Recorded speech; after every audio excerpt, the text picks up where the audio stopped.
Hello বন্ধুরা, আজকে রবিবারের বাজার দেখো।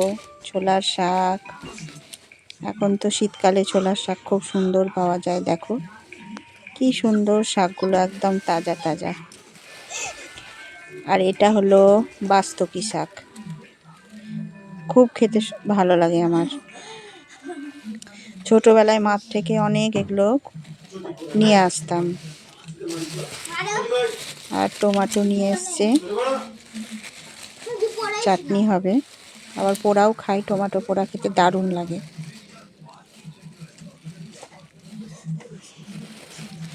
আর এই যে বেগুন, শীতকাল মানেই বেগুন পোড়া।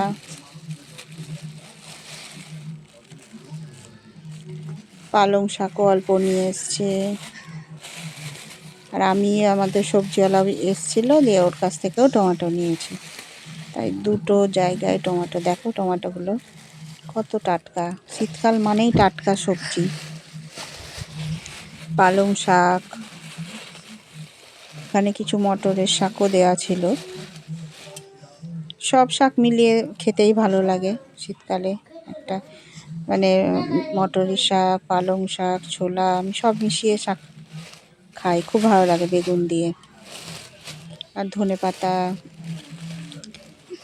এই যে ধনেপাতা। রবিবারে যে বাজারটা হয়, সেটাতেই আমাদের মোটামুটি বুধবার বৃহস্পতিবার এরকম হয়ে যায়।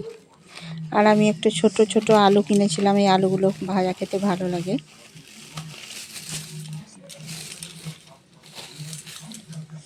আলু ভাজা, আলুর দম, এগুলো এই ছোট আলুগুলো অনেক রকমই রান্না করা যায়। আর আলু তো সবার প্রিয়, ছোট থেকে বড় সবারই আলু খুব প্রিয়। এই যে দেখো, আমি আলুগুলোকে বের করছি। এক হাতে মোবাইল ছিল তো, ওই জন্য অসুবিধা হচ্ছিল বের করতে প্রথমে। দেখো এই যে আলু,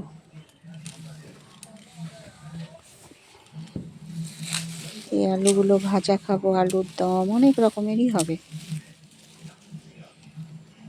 তোমরা সব কেমন ভালোবাসো খেতে বলো।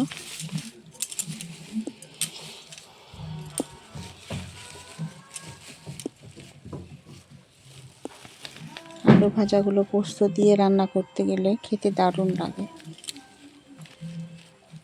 পোস্ত ছিটিয়ে আলু ভাজা দারুণ দারুণ, খিচুড়ির সাথেও ভালো লাগে, সব কিছুর সাথে। এই হলো আমার রবিবারের বাজার। দেখো সবাই, তোমাদের কেমন লাগলো একটু জানিও।